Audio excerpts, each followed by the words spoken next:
I started an OnlyFans. I heard you made $1 million in a day. We choose truth over facts. Changing the name of the Gulf of Mexico to the Gulf of America. What a beautiful name. One of the things you did, slept with 1,000 men, but also barely legal, 18 years old. Huh? Yeah. Sure? Yeah. Maybe that was a little too hard. Oh, you gotta give him that huck too and spit on that name. You should see how afraid of Trump I am. Elon Musk has adopted the alias Harry Balls. Fartcoin has just passed Bitcoin and XRP. Trades off! I'm Roseanne. An ice cold Budweiser. So good.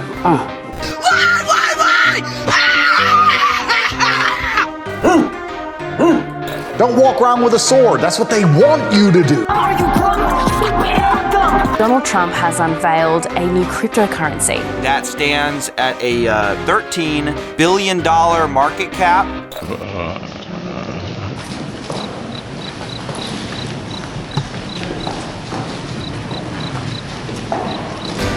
Oh my God! That was insane! He's turning into a boxer. The topic that brings us here is deadly serious. Yeah, just that in.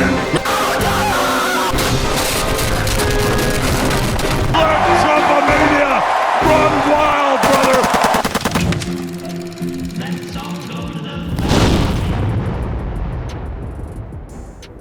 Let's face it, we're getting dumber as a society. It's gotten so bad, in fact, that I've had to pull my kids out of school because the education system is abysmal and homeschool them instead. There was a time, maybe during the medieval era, where people were generally less educated, but at least they still had survival skills. Now we are less educated with no survival skills. Our society today is basically being held together by the inventions of a handful of smart people. As artificial intelligence and tech get smarter, it seems like people are progressively getting dumber. As preppers, one of our biggest fears is that technology someday might fail. Are you ready for when billions of mentally neutered dum-dums start ravaging the wasteland for the last morsels of food? Today I want to talk about one of the most unintentionally prophetic films ever made, Idiocracy by Mike Judge. To show you how prescient the film actually was, we're going to draw some parallels to the world today and the world at the time of the movie's making, which was around 20 years ago.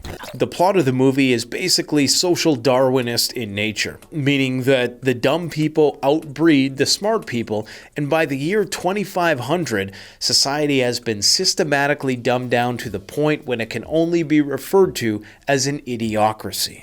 The smart people don't want to breed because they're obsessed about market conditions and everything is suboptimal. Even though when you think about it, 100 years ago, people had way more kids and they had way smaller homes. They didn't have advanced medical care. They didn't have all of the amenities of modern life, and they still somehow made it work. Now you have these people called dinks. That is, dual income, no kids. These people are generally above average IQ individuals who've foregone the family experience in exchange for conspicuous consumption and hedonism. Now, there's actually research to confirm that society is indeed getting dumber. There is a phenomena called the Flynn effect, and this is the tendency for generations to do better than their predecessors on IQ tests. Generally, each generation is a couple IQ points better than their previous generation. However, research has shown that this was true up until around 1975. And after that, it seemed like IQ levels were starting to abruptly decline, and steeply, some 7 IQ points per generation. Now, the study also showed that familial intelligence declined throughout the same time frame, indicating the reason or reasons behind the loss of smarts wasn't due to an increase in less intelligent people having more children per se, but rather to environmental factors. So while it might not be confirmed that less intelligent people are outbreeding the smart ones, nonetheless, our culture, or some component therein, is systematically dumbing people down. The rich, high IQ husband dies masturbating, presumably trying to conceive for in vitro fertilization. Talk about irony. There's a scene where the military loses funding and they bulldoze the military research facility and they replace it with a Fuddruckers that will later be known as butt. This is a great metaphor for anti-science and anti-intellectualism in that you've basically replaced a cutting-edge life extension project with a fast food restaurant which will most certainly lower your life expectancy. Now, during the montage that depicts how the world's IQ declined over 500 years, they talk about how all the best scientific minds were preoccupied with these frivolous pursuits. There's certainly a lot of parallels here with things like Ozempic and Botox and even this whole obsession with going to Mars for no apparent reason other than we should probably go there because we might go extinct here on Earth, even though Mars is a cold, desolate, uninhabitable wasteland. There's a part where one of the main characters named Frito, possibly named after the chip, I don't know, is watching TV and 60% of the television real estate is all ads, which is something I think we can all relate to nowadays. Even his chair appears to have some sort of cooling fans in them, and he's got a toilet on the chair. We all heard of those people who wear diapers when they play video games so they don't have to leave their spot. And he appears to be eating some sort of buttery sludge, which I think is not too far from the truth also. Now, the Oh My Balls being the most popular show in the world, I mean, where do we even begin? There is so much content online, which is just shameless people becoming insanely popular for the most outlandish, degenerate content. Things that are just purely there for shock value that serve no purpose whatsoever. And I liken a lot of this to short content and reels. Things like sludge content, where you have half the screen something that's just there to distract you while they have another person talking at the top. Our attention span has become so short that our knowledge set has become all breadth and no depth, because you can't get deep in a 15-second short video. So people get this really broad, cursory understanding of the world without any deep insights whatsoever. In the year 2500, language becomes some sort of hybrid of hillbilly, valley girl, inner city slang, and made-up neologisms. For those of you who have children, have your children started using terminology like skibbity, phantom, tax, gap, Ohio, Sigma, Riz? That's pretty much where this is going. There's an anti-intellectualism that permeates everything. So speaking intelligently is considered gay. If you sound too smart, you must be a as they say in the movie. Now, when Joe's checking into the hospital, there's a spaced out girl whose job is to press buttons in the form of emoticons. Remember, this is back in the year 2006. We didn't even have Facebook yet. That's quite the visionary move. And of course, this all symbolizes, AI, the death of customer service, and everything being relegated to some sort of emoticon experience. There's even a scene in the hospital where there's a Roomba banging up against the wall. Now, the Roomba first came out in 2002, but it wasn't that popular in 2006. So once again, this is just another accurate prediction. Now, when Joe is meeting with the doctor, on the desk is written Omnibro. So Omni for everywhere and bro for bro. It's kind of like Big Brother, like Omnibro, Big Brother is everywhere. And it's quite fitting at this moment where the doctor asks Bro why he doesn't have a tattoo and that he is unscannable. Unscannable.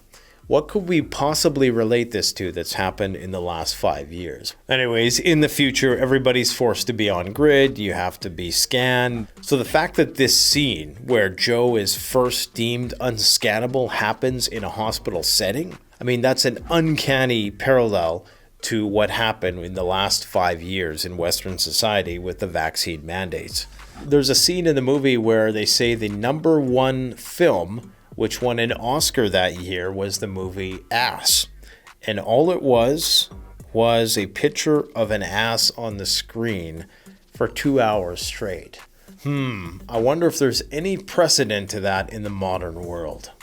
The part where the woman gets gassed at the Carl's Jr. machine after she puts up a fight because they didn't give her French fries.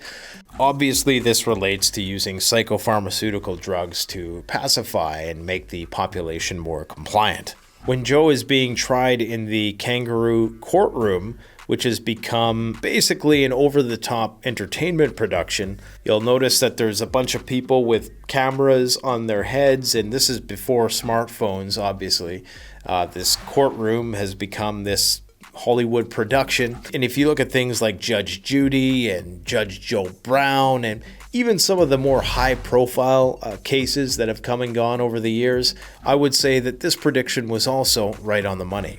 Now, when Rita is getting money from that guy for the promise of sex later, that's basically OnlyFans in a nutshell. And simp culture in general, you're basically just leading people on to make money. So on the money in the film, there's a $10 million bill, of course, symbolizing crazy inflation. And on the bill, it's written, "Haulin' ass, getting paid, 10 extra large." That's what I'm talking about. When we look at things like Trump coin and all the cryptocurrencies, and obviously the fact that the dollar is being depreciated at an insane speed, this certainly isn't too far off the mark. The scene where Joe is forced to get the tattoo basically at gunpoint, of course, lots of parallels with vaccine passports and COVID, all the rest. We don't need to go there again. The scene where Joe is taking the IQ test, I think there are some parallels here with the lower standards for various educational institutions in terms of what the minimum requirements are for entry. Frito really likes watching the Masturbation Network. Remember, this is in 2006 now. So, while internet pornography at the time was already kind of taking root, it wasn't nearly as widespread and pervasive as it is today. They use the term baitin'. In our world, of course, we call it fapping. So, this movie predicted the term fapping, only they called it baiting, right? Another odd similarity with reality there. The movie even predicted mukbang. There's a scene where Frito is watching the Masturbation Network, and one of the shows is people cutting food with their feet. There's about 3 or 4 intersecting fetishes being predicted there all at once. When Joe and Frito are driving down the road and Joe's tattoo gets scanned, and then the car automatically stops and says that they're harboring a fugitive and that the battery has been shut down, I mean, that is something that 100% is going to happen with Teslas and full self-driving, and the fact that the car is connected to the internet 24/7 regardless of where you are, and that it can be automatically shut down by Tesla whenever they decide to. Yeah. When the cops totally destroy Frito's empty car and Frito is watching with excitement, in fact cheering them on, this reminds me of the streamers who are doing that destruction content, or people who feel the need to vlog about every single bad thing that happens to them. There was that one video of that guy who gets in an accident while he's recording, and he's excited because he was live streaming it as it happened, despite the fact that he just had his car destroyed. We've become a culture so obsessed with getting views that we'll literally do, say, and destroy anything in order to get them. Ah, yes, the Costco Metropolis, where you can basically get everything and anything, including a Starbucks handjob. This one rivals reality as well, because now they're even building apartments on top of Costco's in order to get an alternate source of revenue. So we're probably not too far from this becoming a reality as well. Now, the part where Joe is introduced to the president's cabinet and all of the secretaries of state are sponsored by corporations, I think we can all relate to that. Of course, the Biden administration and their connection with Pfizer and all of these other vaccine manufacturers, Donald Trump working out of McDonald's for a photo op, the Secretary of Education, who now is Linda McMahon. What did Linda McMahon do before she was the Secretary of Education again? This is gonna hurt me a lot worse than it hurts you. Get her! Oh yeah.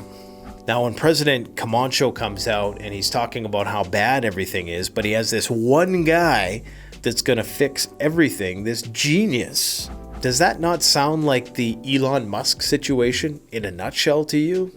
So President Camacho makes Joe the Secretary of the Interior, despite Joe not even knowing what that is. And Camacho basically tells him that if he stops being such a pussy, he'll give him a full presidential pardon. Speaking of presidential pardons, you have both Trump and Biden now arguably abusing this ability for the president to pardon somebody. Now, after Joe tells them to put water on the crops because that's going to make stuff grow, Brawndo stock goes to zero. And of course, Brawndo owns the FDA and the FCC. To me, this is the equivalent of saying, we're going to put jobs over the environment, irrespective of what the environmental cost is. Jobs, jobs, jobs. Everybody wants jobs, regardless of how good that might be in the long term. When Joe is giving a speech as the new president, he says, there was a time in this country where reading wasn't just for f***s.